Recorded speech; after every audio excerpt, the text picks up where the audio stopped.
بنانے والی کمپنی نے ایک ایسی دوا تیار کی ہے جسے قرآن کی دوا کا نام دیا گیا ہے، اور اس نام کے پیچھے ایک بہت اہم وجہ ہے جو کہ بنیادی طور پر آنکھوں کے موتیے کے لیے ہے، جس سے آنکھوں کے موتیا کا مرض بنا سرجری کے ٹھیک ہو جائے گا، اور وہ بھی بنا کسی سائیڈ ایفیکٹ اور لمبے علاج کے۔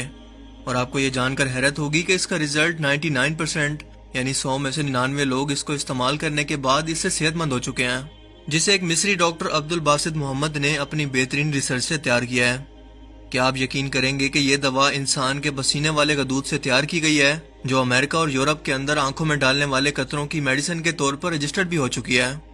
لیکن یہ سب کچھ ممکن کیسے ہوا؟ اس کے پیچھے ایک بہت ہی خوبصورت واقعہ ہے جس نے ڈاکٹر عبد الباسط کے اندر ایک طوفان برپا کر دیا، اور اتنا جذبہ پیدا ہوا کہ وہ اس واقعے کو سمجھ کر اور تھوڑا سا تحقیق کر کے آج انسانیت کی خدمت کر سکے۔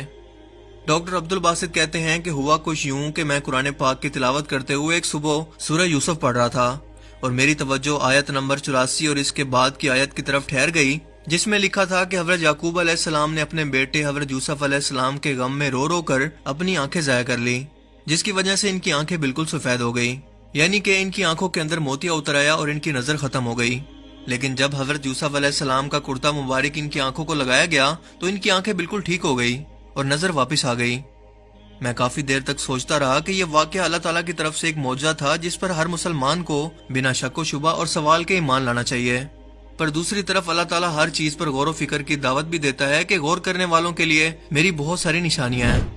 کیا یہ ممکن ہو سکتا ہے کہ اس واقعے کے اندر بھی کوئی حکمت چھپی ہو؟ میں کافی دیر تک سوچتا رہا کہ اس واقعے کے پیچھے بھلا کیا لاجک یا سائنس ہو سکتی ہے۔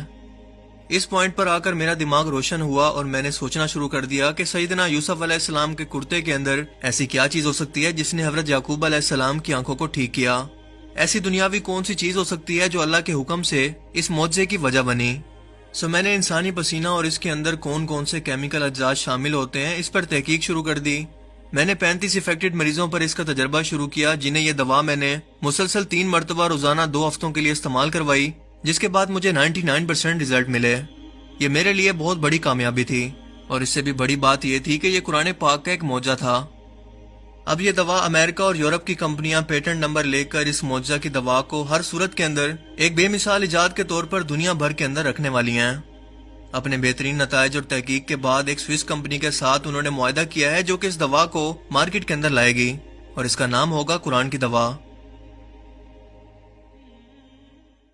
دوستو، اللہ پاک فرماتے ہیں کہ ہم نے قرآن کو زمین پر بھیجا جو کہ لوگوں کے لیے شفا ہے اور رحمت ہے، لیکن صرف ان لوگوں کے لیے جو کہ اس پر یقین رکھتے ہیں۔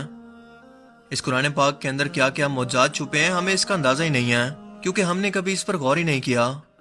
بلکہ ہم نے اس خزانے کا دروازہ بند کر کے اسے گھروں کے اندر سجا کر رکھا ہوا ہے، اور سارا دن دنیا داری کے خزانوں کو کمانے کے لیے اللہ تعالیٰ کو چھوڑ کر بنا حلال اور حرام کی تمیز کیے اپنے لیے آخرت کے لیے بربادی کا سامان خود ہی اکٹھا کر رہے ہیں۔ اور آج مسلمانوں کی دنیا بھر کے اندر ناکامی کی سب سے بڑی وجہ یہی ہے،